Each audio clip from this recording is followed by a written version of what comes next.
నమస్తే అండి తెలుగు ప్రజలకు నా పేరు ఎక్స్రే టీ వెంకట్. మనం కొద్ది రోజుల నుంచి ఎక్కడ చూసినా సరే ఏ సోషల్ మీడియా చూసినా సరే ఒకే ఒక పేరు బాగా వినపడుతుంది. ఆయనే ప్రశ్న రావణ్ అలియాస్ బచ్చలకూరి జోసెఫ్. అసలు ఈయన ఏం తప్పు చేశాడు, ఎందుకని ఇతను అరెస్ట్ చేయాల్సి వచ్చింది, మరి ఉపా చట్టం కేసులోనే ఎందుకు అరెస్ట్ చేశారు, ఈ విషయాలు కూడా మనం తెలుసుకునే ప్రయత్నం చేద్దాం. మనతో పాటు ఫైర్ బ్రాండ్ మైపాల్ అన్న మనతో పాటు ఉన్నాడు, అది తెలుసుకుందాం. అన్న నమస్తే అన్న. నమస్తే అన్న. గత కొద్ది రోజుల నుంచి మనం ఎక్కడ చూసినా సరే ఈ రావణ్ణి అరెస్ట్ చేసి జైలు పంపించడం నాకు కూడా సాగాయి. కానీ పాపం ఒక అమాయకుని ఉపా చట్టం కేసులో మరి ఆయన ఇరికిచ్చారంటూ కూడా ప్రజలు అంటున్నారు. ఒక అమాయకుడు తరపున మీరు ప్రశ్నిస్తారు, ఎందుకంటే ఎక్కడ కష్టం వచ్చినా నష్టం వచ్చినా ప్రశ్నించే మైపాల్ యాదవ్ ఎటుపోయాడు, ఎక్కడున్నాడు, మరి ఇప్పుడు ఈ రావణ్ వెనకాల మైపాల్ యాదవ్ నిల్చుంటాడా ప్రశ్నించడా అని చెప్పి ప్రజలు అడుగుతున్నారు. మరి మీరు ప్రశ్నిస్తారా రావణ్ తరపున? రావణ్ని ప్రశ్నించాలనా రావణ్ తరపున ప్రభుత్వాన్ని? అంటే రావణ్ తప్పు చేసిండనన్నా ఒప్పు చేసిండనన్నా అది మీకు ఎట్లా అనిపిస్తారన్న? ఇప్పుడు ప్రజలందరూ ఆయన తరపున పాపం ఒక అమాయకుని ఉపా చట్టం కేసులో ఇరికిచ్చి జైలు వేశారంటున్నారు. రైట్. మరి మీకు జాలి కలగట్లేదా? ఎందుకు కలగదన్నా? అయ్యో పాపం అనిపిస్తుంటది కదా. అనిపిస్తుందా? ఎవరికైనా అనిపిస్తుంటది కదా. అయ్యో పాపం అంతటి కేసులో ఇరుక్కపోయిండు, అసలు ఏంది స్టోరీ అని చెప్పేసి నేను కూడా సెర్చ్ చేయడం మొదలు పెట్టిన. అసలు ఏం జరిగింది, ఎందుకు అరెస్ట్ చేసిర్రు, అసలు ఈయనకేమన్నా ఎవరైనా సపోర్ట్ ఉందా లేదా, నాకంటే పెద్ద వ్యక్తులు సపోర్ట్ ఉందనుకో అప్పుడు నా సపోర్ట్ ఉన్నా లేకున్నా పెద్దగా ఫరక్ పడదు. కానీ ఎవరికి సపోర్ట్ లేని వాళ్ళకు నిజంగా వాళ్ళకి అన్యాయం జరిగితే మన దృష్టికి వస్తే మనం డెఫినెట్ గా సపోర్ట్ చేస్తాం. కానీ అంబాటి రాంబాబు అని పేరు విన్నారు కదా, వైఎస్ఆర్ మాజీ మంత్రి, పెద్ద నాయకుడు, చాలా పెద్ద నాయకుడు, ఏం మాట్లాడుతుండో విన్న తర్వాత మనం మళ్ళీ సబ్జెక్ట్ చెప్తున్నా. రావణ భావాజాలం వేరు, ఐడియాలజీ వేరు, వైఎస్ఆర్ కాంగ్రెస్ పార్టీ ఐడియాలజీ వేరు. అయినా రావణ మీద అన్యాయంగా అక్రమంగా ఎక్సెస్ గా ప్రవర్తిస్తున్నారు, ఈ ఉపా చట్టాన్ని పెడుతున్నారు. అందువల్ల మేము రావణికి అండగా ఉంటాం. అడిగాడు, ఉంటాం. తప్పే ఉంది, అండగా ఉంటాం అంటున్నాడు కదా. మరోసారి చెప్తున్నా, రావణ భావాజాలం వేరు, ఐడియాలజీ వేరు, వైఎస్ఆర్ కాంగ్రెస్ పార్టీ ఐడియాలజీ వేరు. అయినా రావణ మీద అన్యాయంగా అక్రమంగా ఎక్సెస్ గా ప్రవర్తిస్తున్నారు, ఈ ఉపా చట్టాన్ని పెడుతున్నారు. వల్ల మేము రావణికి అండగా ఉంటాం. అడిగాడు, ఇది ఉప్మా చట్టం కాదు, ఉప్మా చట్టం కాదు, దోశ ఇడ్లీ చట్టం కాదు, అది ఉపా చట్టం. సరే, ఆయన సబ్జెక్ట్ కరెక్షన్ పోయి ఉంటది. అయితే ఆల్రెడీ అంబటి రాంబాబు అంటే వైఎస్ జగన్మోహన్ రెడ్డి చెప్పకుండా ఆయన ప్రెస్ మీట్ పెట్టిండని నేను అనుకోను. అంటే ప్రధాన ప్రతిపక్ష పార్టీ వైఎస్ఆర్సీపీ ఆంధ్రాలో, అట్లా అంబటి రాంబాబు సపోర్ట్ చేసిండు. సరే, ఇంకొక పేరుని నాన్న ఈయన వైఎస్ఆర్సీపీ, ఈయన ఏం మాట్లాడి విన్న తర్వాత వాళ్ళ సబ్జెక్ట్ లోకి తగ్గమని చెప్పని, అలాగే రావణ గురించి దేవుడని అదే నీతి అంటున్నారు. రావణ అనే అతని ఐడియాలజీకి మేము పూర్తిగా వ్యతిరేకం. రావణ అనేటువంటి వ్యక్తిని జగన్మోహన్ రెడ్డి గారిని తిట్టించింది ఎవరు? ఇన్నాళ్ళు తిట్టించింది ఎవరు? మీరు అసలు రావణుని పుట్టించింది ఎవరు? సోషల్ మీడియాలో జగన్మోహన్ రెడ్డి గారి మీద ఎన్ని వీడియోలు ఉన్నాయి. తిట్టించి ఏమంటాడు తెలుసా, రావణ్ తో ఎప్పుడన్నా రావణ్ మిమ్మల్ని తిట్టాడా? అంబటి రాంబాబు చంద్రబాబు నాయుడు గారిని కానీ, అంబటి రాంబాబు ఏమో రావణ్కి అండగా ఉంటా అంటున్నాడు. పేరు నానేమో అసలు చంద్రబాబు నాయుడే పెట్టించి తిట్టించాడు జగన్మోహన్ రెడ్డి ఈయన అంటున్నాడు. చూడండి ఇప్పుడు ఎందుకు తిట్టాడు రావణ్? ఎందుకు తిట్టడు అంటున్నా, ఎందుకు విమర్శించడు? జగన్మోహన్ చంద్రబాబు నాయుడు గారిని కానీ, బాలకృష్ణ గారిని కానీ, లోకేష్ నాయుడు గారిని కానీ ఎందుకు తిట్టడు రావణ్? ఎందుకు తిట్టడు అంటున్నా, ఎందుకు అంటే దీని అర్థమైంది. వాళ్ళని ఎందుకు తిడతలేడు అంటే వీళ్ళు చంద్రబాబు నాయుడు గారి మీదనే అని పేరు నిన్నాను అంటుడు. అంబటి రాంబాబు ఏం మాట్లాడిండు, ఆయన మీద ఎక్కువ కేసులు పెట్టి బాధ పెడుతుర్రు, ఆయన మమ్మల్ని అడిగిండు, మేము చేస్తా ఉంటారు, అండగా ఉంటాం అన్నారు. మరి చంద్రబాబు నాయుడు పెట్టిస్తే అంబటి రాంబాబు ఎందుకు అండగా ఉండాలి? అంటే ఇప్పుడు పేరుని నాని మాట్లాడింది తప్ప, అంబటి రాంబాబు మాట్లాడింది తప్ప, ముందు వాళ్ళు ఒక క్లారిటీకి రావాలి కదా అనేది నా అభిప్రాయం. కానీ ఒక అమాయకుడిని చేసి ఇట్లా కేసు పెట్టడం ఉపా చట్టం కేసు మీకే అనిపిస్తుంది? మీకు జాలి కలగట్లేదా? మీరు ఎందుకంటే ఎక్కడ ఆపద వచ్చినా ఎక్కడున్నా సరే మైపాల్ యాదవ్ గొంతు విప్పుతాడు అంటారు. మరి ఇప్పుడు ప్రశ్న రావణ వెనకాల మైపాల్ యాదవ్ గొంతు విప్పడా? ఏపీలో ఏదైనా తెలుగు రాష్ట్రాలే కదా. రైట్. అయితే నేనేమనుకున్నా అంటే సరే సబ్జెక్ట్ ఇప్పుడు కొద్దిసేపు పెర్నినా అనేది వచ్చింది, అవును, తర్వాత అంబటి రాంబాబు వచ్చింది. అంటే నీకు అక్కడ వైసీపీ అనేటోళ్ళు ఇట్లా మాట్లాడేసరికి నేను కన్ఫ్యూజన్ లో పడిపోయినా. అంటే వైసీపీ పార్టీ సపోర్ట్ చేస్తుందా, సపోర్ట్ చేయట్లేదా? ఆయన సిద్ధాంతం వేరు, మా సిద్ధాంతం వేరు అంటుంది. అవును. ఒక వ్యక్తికి సిద్ధాంతం, ఆయనకు ఒక పార్టీ లేదు, ఒక ఆర్గనైజేషన్ లేదు, ఒక సిద్ధాంతం కూడా లేదు. ఒకవేళ మీ సిద్ధాంతానికి వ్యతిరేకం అంటారు, వాళ్ళ సిద్ధాంతానికి వ్యతిరేకం ఉన్న వ్యక్తికి సపోర్ట్ చేయాల్సిన అవసరం ఏముంది అంటే నాకు ఇవన్నీ ప్రశ్నలు వచ్చినాయి. ఓకే, వాళ్ళ సిద్ధాంతం ఇప్పుడు నీ సిద్ధాంతానికి అనుకూలంగా ఉంటే నువ్వు ఇప్పుడు సిపిఐ ఉందన్న, అవును, బీజేపీకి సపోర్ట్ చేస్తారా? చేయరు. బీజేపీ ఉంది, సిపిఐకి సపోర్ట్ చేస్తా? చేయరు.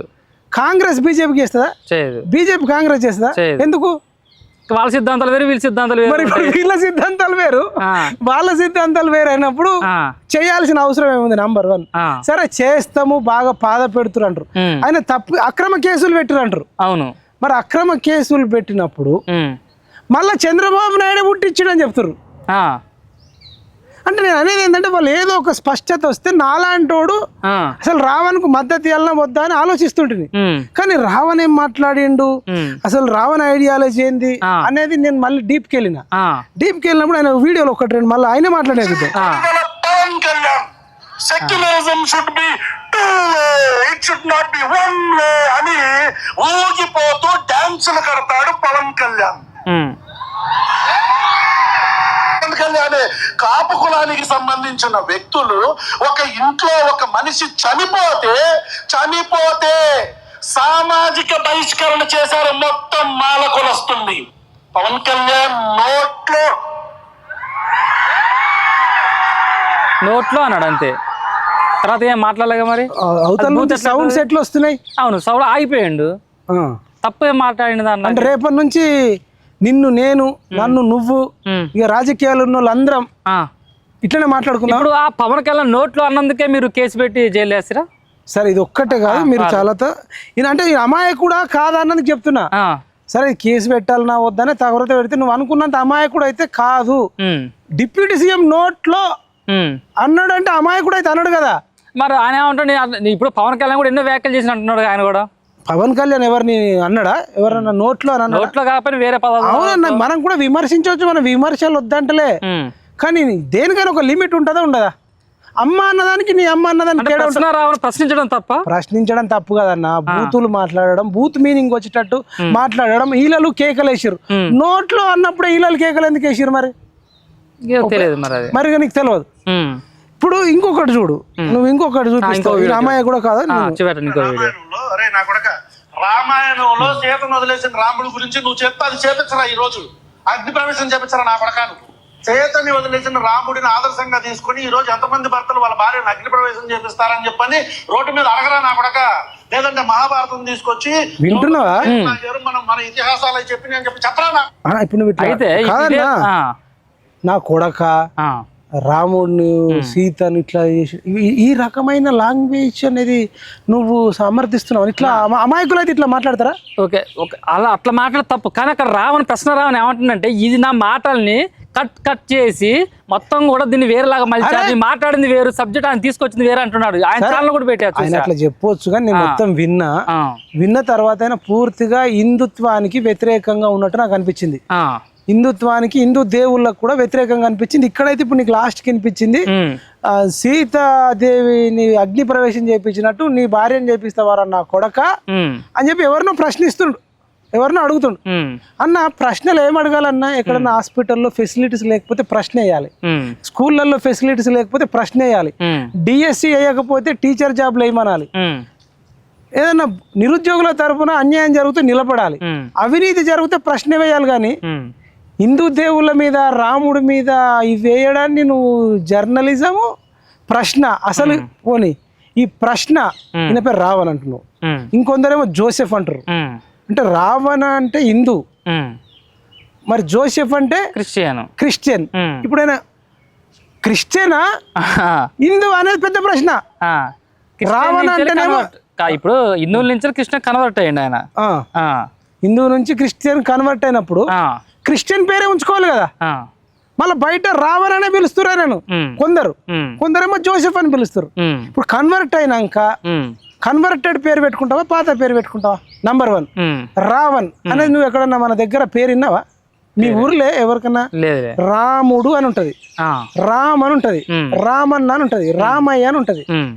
ఇప్పుడు కేటీఆర్ పేరు కూడా తారక రామారావు. కల్వకుంట్ల తారక రామారావు. ఉమ్, ఎన్టీ రామారావు గారి పేరు ఉమ్, వీళ్ళు నందమూరి ఇంటి పేరు, అవును. వాళ్ళది కల్వకుంట్ల.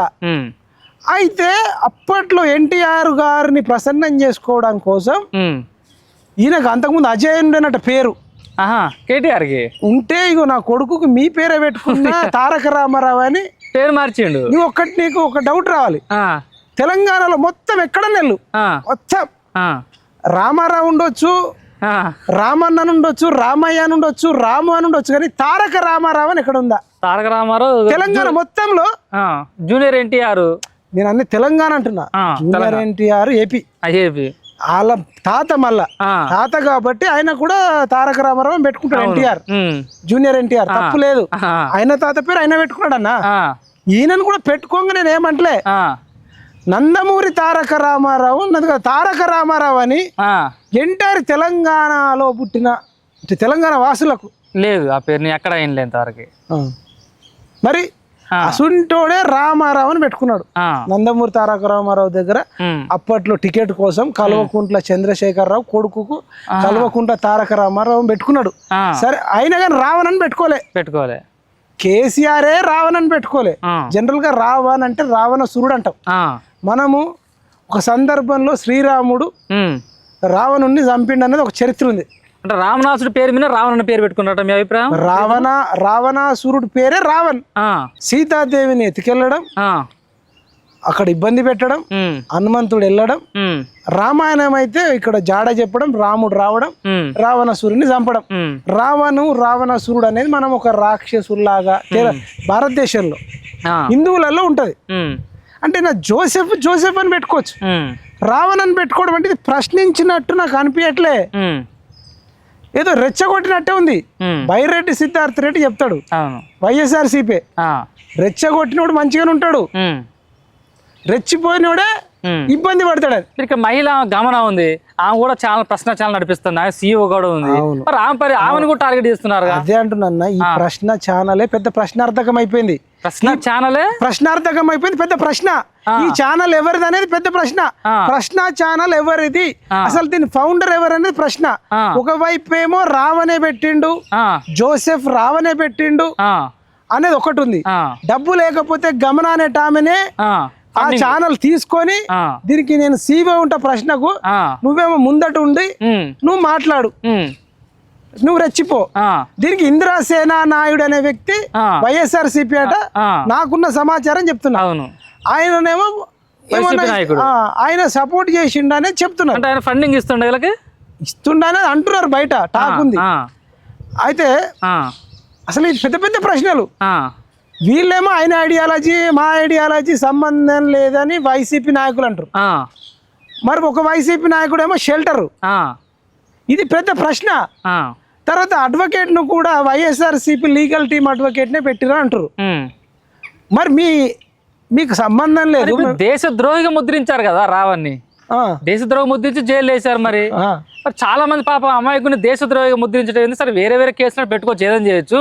ఒక రావణ్ణి ప్రశ్నించే రావణ్ణి ఆయన ప్రశ్న ఒక యూట్యూబ్ ఛానల్ ద్వారా ప్రశ్నిస్తా ఉంటే అతను దేశద్రోహి ముద్ర అడిగిన ప్రశ్న ఏందో నాకు చెప్పు ఫస్ట్.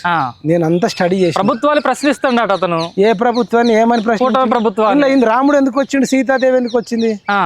రాముడు సీతను విమర్శించాల్సిన అవసరం ఏమొచ్చింది? నంబర్ 1. పవన్ కళ్యాణ్ పట్టుకుని నీ నోట్లే ఆ నోట్లే అని ఇలాంటి ఒక రెచ్చగొట్టి, ఆల్రెడీ అయినా డిప్యూటీ సీఎం ఉన్నాడు, వీళ్ళు కూడా ప్రతిపక్షంగా ఉన్నప్పుడు ఈ రకం. నేను అనేది ఏంటంటే ఇంకేదైనా పదజాలము ఒక లైన్ ఉంటది కదా డెమోక్రటిక్ లో, దుర్మార్గులు అంటాం, రాక్షసులు అంటాం, చెడ్డ వాళ్ళు అంటాం, ఈ పదాలు వాడుకోవచ్చు కదా మనం విమర్శించేటప్పుడు. ఎంతవరకు మన లిమిట్ దాటితే మన జీవితమే పెద్ద ప్రశ్నార్థకం అవుతుంది అంటున్నా. ఇప్పుడు వైసీపీ పార్టీని కూడా దెబ్బ కొడతానికి మరి కూటమే ఒక పావులాగా ఈ రావణ్ వాడుకున్నాను కూడా ఒక వాయిస్ వస్తుంది. దానిపై నేను అదే అంటున్నా, వాళ్ళు ఒక స్టాండ్ మీద నిలబడాలి. ఎవరు? వైఎస్ఆర్సీపీ వాళ్ళు. ఎట్లా ఉంటే అటన్ ఉండాలి, ఉంటే ఇటన్ ఉండాలి. ఒకవేళ వాళ్ళే పెట్టిరని మీరు అన్నప్పుడు ఆయనకు లీగల్ టీం సపోర్ట్ చేయాల్సిన అవసరం లేదు. ఇందిరాసేన నాయుడు లాంటి వాళ్ళు షెల్టర్ ఇవ్వాల్సిన అవసరం లేదు. అంబాటి రాంబాబు వాళ్ళు మా ఐడియాలజీకి వ్యతిరేకమైన మేము మద్దతు ఇస్తాం, మాకు అడిగిండ వాళ్ళు చేసినప్పుడు వీళ్ళు మద్దతు ఇవ్వాల్సిన అవసరం లేదు కదా. నీకు ఇక్కడ స్టోరీ ఏం అర్థం చేసుకోవాలంటన్నా, ఈ ప్రశ్న పవన్ కళ్యాణ్ మీద మొదలైన ప్రశ్న. ఇది మొదటిది కాదు, చివరిది కాదు, ఆ, ఇది గత కొన్నేళ్ల కిందట ఎప్పుడైతే పవన్ కళ్యాణ్, ఆ, మనం జనసేన కాదు, మనకు సంబంధం లేదు, ఆ, బట్ మనం అబ్జర్వ్ చేసి చెప్తున్నా, ఉమ్, పవన్ కళ్యాణ్ గారు ఎప్పుడైతే రెండవసారి టీడీపీకి సపోర్ట్ చేయడం మొదలు పెట్టిండో, వైసీపీ అధికారంలో ఉన్నప్పుడు టీడీపీకి సపోర్ట్ చేయడం, వాళ్ళిద్దరూ ప్రతిపక్షంలో ఉండి వైఎస్ఆర్సీపీని కానీ జగన్మోహన్ రెడ్డిని కానీ వాళ్ళు ప్రశ్నించడం మొదలుపెట్టి వీళ్ళు పొత్తు పెట్టుకుంటారనే అనుమానం వైఎస్ఆర్సీపీలోకి వచ్చింది. వచ్చినప్పుడు ఈ పవన్ కళ్యాణ్ను చంద్రబాబు నాయుడు నుంచి దూరం చేయాలి, జనసేనను టీడీపీ నుంచి దూరం చేయాలంటే అప్పటి నుంచే వాళ్ళు ఒక ప్లాన్ తీసుకున్నారు వైఎస్ఆర్సీపీ వాళ్ళు. అంటే నాకు అర్థమని చెప్తున్నా, ఎట్లా చెప్తున్నావు అనేది కొన్ని మీకు ఐడియా చెప్తా.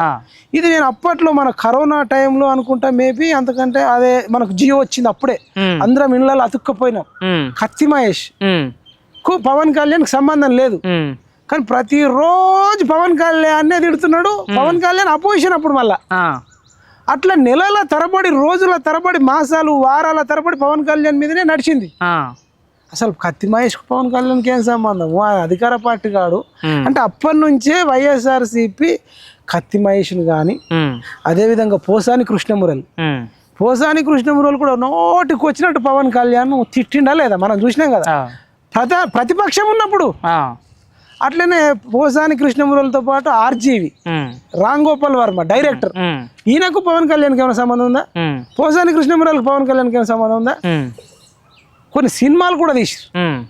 తర్వాత శ్రీరెడ్డి, ఆమె కూడా పవన్ కళ్యాణ్ టార్గెట్. అసలు పవన్ కళ్యాణ్ శ్రీరెడ్డికి సంబంధం అంటే ప్రశ్న అనేది రావణ్తో మొదలు కాదు, ఇది అసలు ప్రశ్న కాదు, ఇది ఒక భూత పురాణం, దీని వెనకాల ఒక మాఫియా ఉందేమో అని బయట మాట్లాడుకుంటారు. ఇది నా ఒపీనియన్ కూడా కాదు, నేను అందరితో మాట్లాడుతుంటే ప్రకాష్ రాజు కూడా సపోర్ట్ చేసి, ప్రకాష్ రాజు, ప్రొఫెసర్ నాగేష్, అప్పుడేమో ఫస్ట్ టర్మ్ లో అదే అయింది, ఇప్పుడు సెకండ్ టర్మ్ లో ఇప్పుడు శ్రీరెడ్డి వచ్చి మాట్లాడతలే, ఆర్జీవి పెద్దగా ఎక్కడ మాట్లాడతలే, అప్పుడు రెచ్చగొట్టినంత ఎక్కడ రెచ్చగొట్టట్లే. తర్వాత పోసాని కృష్ణమూరలు అయితే పత్తా లేడు, నా జాడ లేడు, కత్తి మహేష్ చనిపోయాడు పాపం. ఇప్పుడు కొత్తగా పుట్టుకొచ్చిన వాళ్ళు ఏమైపోయారు అంటే ఇప్పుడు గమనిస్తుంది. మొన్న ప్రొఫెసర్ నాగేశ్వరరావుతో మొదలైంది. ప్రొఫెసర్ నాగేశ్వరరావు కూడా ఏమన్నాడు, అమిత్ షాను పవన్ కళ్యాణ్ కలిసిండు, నాదెండ్ల మనోహర్తో కలిసిండు, జగన్ ను మీరు అరెస్ట్ చేయాలని పవన్ కళ్యాణ్ అన్నాడు. దానికి అమిత్ షా ఉండి మనకు instant friend Chandrababu Naidu TDP, మీరు మనకు long term friend Jagan YSRCP, మీరు అది మర్చిపోయింది, అరెస్ట్ చేయడం కుదరదు అన్నాడు అని అమిత్ షా ఇలాతో చెప్పిండని ప్రొఫెసర్ నాగేశ్వరరావు మొదలు పెట్టిండు. అంటే నాకు గమనిస్తుంది అంత చూస్తుంటే ప్రొఫెసర్ నాగేశ్వరరావు పెడితే ప్రొఫెసర్ నాగేశ్వరరావు కూడా తెలంగాణ వాదులు కొందరు మద్దతు ఇచ్చారు. తర్వాత ఈ ప్రశ్నారావు అనే వ్యక్తి కానీ, తులసి చంద్ కానీ, వీళ్ళందరూ కొందరు మద్దతు ఇచ్చారు. అప్పుడు మనమే ప్రొఫెసర్ నాగేశ్వరరావు సమైక్యవాది, ప్రొఫెసర్ నాగేశ్వరరావు తెలంగాణ వ్యతిరేకి, ప్రొఫెసర్ నాగేశ్వరరావు చూసిండా అసలు ఒక కేంద్ర హోంమంత్రి మాట్లాడిన మాటలు ఇటు చెప్పడం అనేది అది చట్ట విరుద్ధం, అసలు నాగేశ్వరరావుని అరెస్ట్ చేయాలని చెప్పి తెలంగాణ సమాజం, ఆంధ్ర సమాజం నాగేశ్వరరావు మీద పడితే నాగేశ్వరరావు కామైండు. ఇప్పుడు రావణ్ను పావుగా వాడుతారు. అంటే ఒకటైపోగానే ఒకటి పేకాటలో రాణి, కింగు, ఇంకో జాక్ అంటారు కదా, ఒకటైపోగానే ఒకటి. ఫస్ట్ టర్మ్ లో వాళ్ళేమో మొత్తం క్లోజ్ అయ్యారు, ఈ సెకండ్ టర్మ్ లో ఇప్పుడు ప్రొఫెసర్ నాగేశ్వరరావు చాప్టర్ క్లోజ్ అయింది, ఎవరు నమ్మతలే, మళ్ళీ ప్రశ్న రావనని ఈయన ముందుకేసారు, రేపు ఇంకొకళ్ళని వేస్తారు. అంటే పవన్ కళ్యాణ్ ని టార్గెట్ చేస్తూ ఈ టీడీపీ జనసేన మధ్యలో గొడవ పెట్టి విడిపోవాలనేది వైఎస్ఆర్సీపీ చూస్తున్నట్టు మనకు గమనిస్తున్నాం. ఏందన్నా వాళ్ళు విడిపోతానా ఏంటంటే మొన్న ఫస్ట్ రాష్ట్రం విడిపోయిన తర్వాత 2014లో పవన్ కళ్యాణ్ చంద్రబాబు నాయుడు కలిసి ఉన్నారు. అప్పుడు చంద్రబాబు నాయుడు టీడీపీ పార్టీ గెలిచింది. తర్వాత ఎలక్షన్లో 2019లో అనుకుంటా, అప్పుడు వీళ్ళు విడిపోయి ముగ్గురు వేరువేరుగా పోటీ చేశారు. టీడీపీ జనసేన వేరువేరుగా పోటీ చేసింది. అప్పుడు పవన్ కళ్యాణ్ గారు 2 దగ్గరలో ఓడిపోయారు, టీడీపీ పార్టీ కూడా అధికారం కోల్పోయింది. అంటే వీళ్ళు విడిపోతే జగన్ గెలుస్తాడు, వీళ్ళు కలిసి ఉంటే జగన్ ఓడిపోతాడు అనేది అర్థమవుతుంది. వీళ్ళని విడగొట్టాలి అనే లైన్లోనే స్టోరీ అంతా నడుస్తుంది. కానీ ఎక్కడ కూడా జెన్యూనిటీ కనిపిస్తుందా? ప్రశ్న అనే వ్యక్తి దానిలో పోయిండు, రెచ్చగొట్టిన వాళ్ళు అందరు మంచిగా ఉన్నారబ్బా. ఇప్పుడు రెచ్చిపోయినోడు ఊపా చట్టం కింద జైల్లో ఉన్నాడు. నేను అనేది ఏంటంటే బైరెడ్డి సిద్ధార్థ రెడ్డి చెప్పిండు, రెచ్చగొట్టేటోళ్ళు మస్తు రెచ్చగొడతారు భయ్య, రెచ్చిపోయినోడు జీవితం ఆగమవుతుంది, మనం చూసుకోవాలా అని చెప్పారు. ఈయనకు నిజంగానే ఒకవేళ ఈ కూటమి ప్రభుత్వం ఇబ్బంది కలిగి ఉంది, ప్రభుత్వ పాలన మంచిగా లేదనుకుంటే వైసీపీలో జాయిన్ అయ్యి అది కూడా ప్రజాస్వామ్యబద్ధంగా ప్రశ్నించుకోవచ్చు అన్న తప్పు లేదు. కానీ ప్రశ్న అనే పేరు మీద వచ్చి ఆయన జీవితమే ప్రశ్న అయింది, ఆ ఛానల్ ఎవరిది అనేది ప్రశ్న అయింది, ఆయనకు వైసీపీ సపోర్ట్ ఉందా లేదా అనేది ప్రశ్న అయింది. జైల్లో కూడా ప్రాణహాని ఉందట, ఒక్కనే బ్యారక్లో ఉంచారట, కొద్దిగా ఇబ్బంది పడుతున్నాడట ప్రశ్న రావను. మరి జైల్లో కూడా ఆయన థ్రెడ్ ఉండే అవకాశం ఉందని చెప్పి ఆయన చెప్పుకుంటాడు, బాధపడుతున్నాడట, భోజనం కూడా చేయట్లేదు జైల్లో. మరి అన్న దీనిపైన అన్న మీరే అన్న చెప్పాలి. నేను అదే చెప్తున్నా, రావణ్కి ఈ వేదిక ద్వారా చెప్పకుండా అదే ప్రశ్న రావణ్ కానీ, ప్రశ్న రావణ్ బంధువులకు కానీ, కుటుంబ సభ్యులకు కానీ ఇకనైనా ప్రశ్నించాలి. కానీ నోటికి ఏది వస్తుంది, హిందువులను, హిందూ దేవుళ్ళను, దేవతా దేవులను, రాముణ్ణి, సీతాదేవిని ఇష్టానుసారంగా తిట్టకండి. ఈవెన్ పవన్ కళ్యాణ్ అయినా, మీరు చంద్రబాబు అయినా, ఇంకెవరినైనా ఒక గుజుప్సాకరమైనటువంటి లాంగ్వేజ్, వినడానికి ఇబ్బందికరమైన లాంగ్వేజ్, బూత్ లాంగ్వేజ్ వాడకుండా ప్రజాస్వామ్యబద్ధంగా ప్రశ్నిస్తే తప్పు లేదు. ఎందుకు మరి చిన్నదాన్ని, ఇప్పుడు జగన్మోహన్ రెడ్డికి లేని బాధ నీకెందుకు, నెక్స్ట్ సీఎం కావాలనుకుంటున్నా ఆయన, ఈ రావణ్కి ఎందుకు ఆ రేంజ్లో? కాబట్టి రావణ్ గారు ఇప్పటినైనా, మస్తు మంది రెచ్చగొట్టేటోళ్ళు ఉంటారు సమాజంలో, ప్రకాష్ రాజ్ లాంటి వాళ్ళు కూడా రెచ్చగొట్టారు. ప్రకాష్ రాజ్ మంచిగున్నాడు, మంచి ప్రకాష్ రాజ్ 2 పూటల చికెన్ తింటుండు, మటన్ తింటుండు, మంచిగా మంద అలవాటు ఉంటే బిర్రగా వేస్తున్నాడు.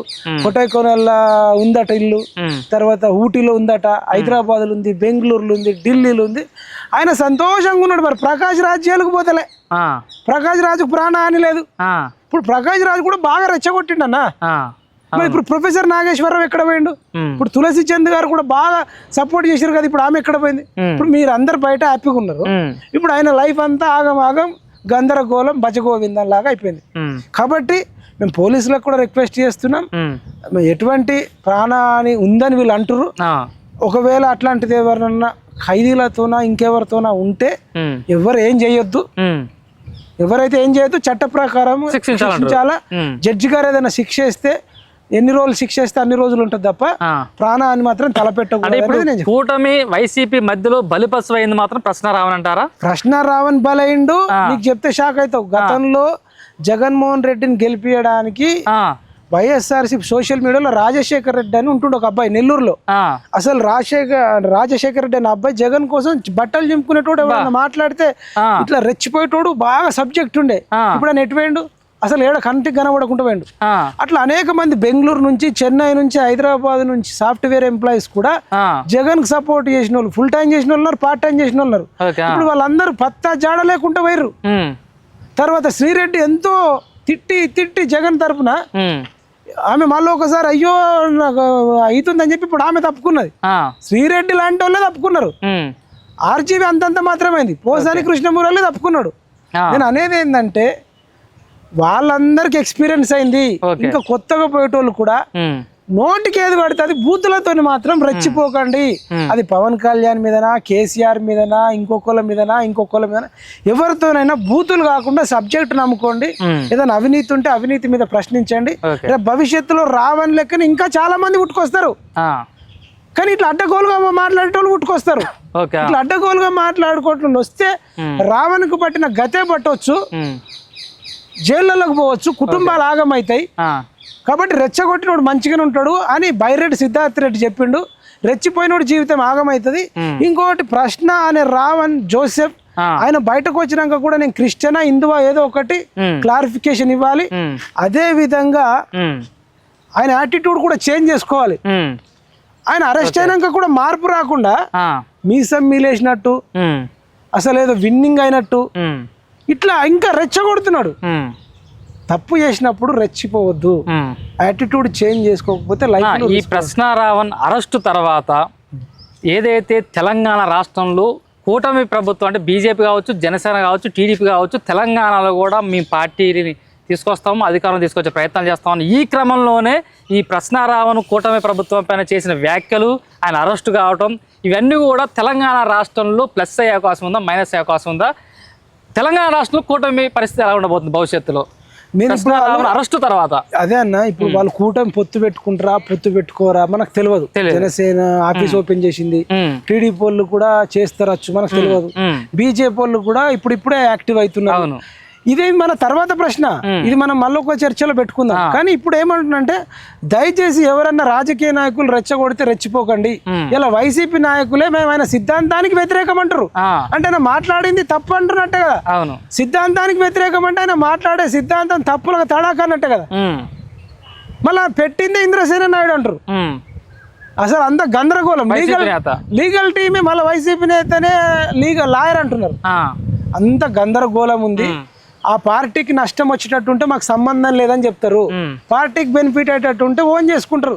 కాబట్టి రాజకీయ నాయకుల ట్రాప్ లో పడొద్దు. భవిష్యత్తులో జోసెఫ్ రావణ్ చేసినట్టు పిచ్చి పిచ్చిగా హిందూ దేవుళ్ళ మీద ఎస్పెషల్ గా బూతులు మాట్లాడకండి అని నేను చెప్పదలుచుకున్నా. ఆ కేసు మీరు వార్నింగ్ ఇచ్చాడు చెప్తున్నారు, సలహా ఇస్తున్నా. వార్నింగ్ నేను ఎందుకు ఇస్తా? ప్రశ్న రావణ్లాగా ప్రశ్నించే వాళ్ళకి ఆ స్టైల్లో ప్రశ్నించకండి, ప్రశ్నించండి, తప్పులు ప్రశ్నించండి, ధర్నా చేయండి. ఇగో పలానా అన్యాయం జరిగిందని చెప్పండి. కానీ డ్రగ్స్ మాఫియాకు, బెల్ట్ షాపుల మాఫియాకు, దొంగలకు, దోపిడీదారులకు కూడా ఎవడు మద్దతు ఇవ్వద్దు. అట్లనే ఇట్లా బూతులు మాట్లాడేటోళ్ళకి మద్దతు ఇస్తే మాట్లాడిన వాళ్ళ పరిస్థితి దారుణంగా ఉంటది. ఇప్పుడు రావణ్ రెచ్చగొట్టిన వాళ్ళు ఇప్పుడు ఎవడు కనబడతలేడు. ఫస్ట్ 4 రోజులు బెయిల్ వచ్చినప్పుడు సపోర్ట్ చేసిర్రు. ఇప్పుడు ఉప చట్టం పెట్టి లోపటేసిన తర్వాత ప్రకాష్ రాజు లేదు, ప్రొఫెసర్ నాగేశ్వరరావు లేడు, తులసి చంద్ గారు లేరు, చాలా మంది తెలంగాణ వాదులు లేరు. ఎక్కడో అక్కడ పరారయ్యారు. ఇప్పుడు నెక్స్ట్ వాళ్ళ మీదనే అంటున్నారు.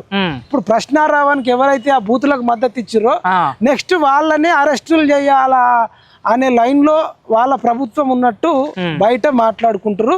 అందుకనే యువత, మీరు ఎవరన్నా రండి రాజకీయాలలోకి, ప్రశ్నించండి. ప్రశ్నించడం తప్పు కాదు, కానీ బూతులు మాట్లాడడం, హిందూ దేవుళ్ళను లేకపోతే హిందూ దేవతలను, ఒక మతాన్ని కించపరుచుకుంటూ, అదే ముస్లింల మన ఇట్లా మాట్లాడగలుగుతారా? అంటే హిందువులలో మన హిందూ దేశంలో ఉండి హిందువుల మీద ఇట్లా మాట్లాడడం అనేది చాలా తప్పు. దయచేసి ఎట్లాంటి ఆలోచనలు ఎవరికన్నా ఉన్నా అవి విరమించుకుంటే మీకు మంచిది. లేకపోతే ప్రశ్న రావను ఇవాళ ఎంత బాధపడుతుండో, వాళ్ళ కుటుంబ సభ్యులు ఎంత బాధపడుతుండో, రేపు భవిష్యత్తులో మీకు అట్లా కాకుండా ఉండాలంటే ఒక పద్ధతిగా ఉండాలని నేను చెప్తున్నాను. ఇది మనం చూసాం కదా, ఏదైతే ప్రశ్న రావణ్ తన యూట్యూబ్ ఛానల్ ద్వారా ఆయన చేసినటువంటి వ్యాఖ్యలు కావచ్చు, హిందూ దేవులపై చేసిన వ్యాఖ్యలు కావచ్చు, అన్నిటిపైన కూడా మైపాల యాదవ్ అన్న కూడా ఆయన అభిప్రాయం తెలియజేశారు. ఏదైనప్పటికీ మీరు ప్రశ్నించవచ్చు, కానీ ప్రభుత్వం చేసిన తప్పుల్ని ప్రశ్నించే హక్కు మనకు ఉంటుంది. కానీ ఏదైతే దేవుల పైన కావచ్చు, మనం ఏదైతే అనగాని మాటలు బూతులతో అలా మాట్లాడడం చాలా తప్పు. దీన్ని ఇప్పటికైనా మార్చుకోవాలి. ప్రశ్న రావణ్కి ఎలా అయితే ఆయనకి ఇవాళ ఒకప్పుడు ఆయన రెచ్చగొట్టారు, ఇవాళ ఎవరు కూడా అండగా లేకుండా పోయారు అన్న పరిస్థితి వాళ్ళ జైల్లో చెప్పకూడదు పరిస్థితి వచ్చింది. ఇలాంటి పరిస్థితి మీరు తెచ్చుకోవద్దు, యువత కూడా మంచి మార్గంలో నిలబడాలంటూ కూడా ఆయన చెప్పడం జరిగింది. ఇది చూస్తున్నానండి EMR TV.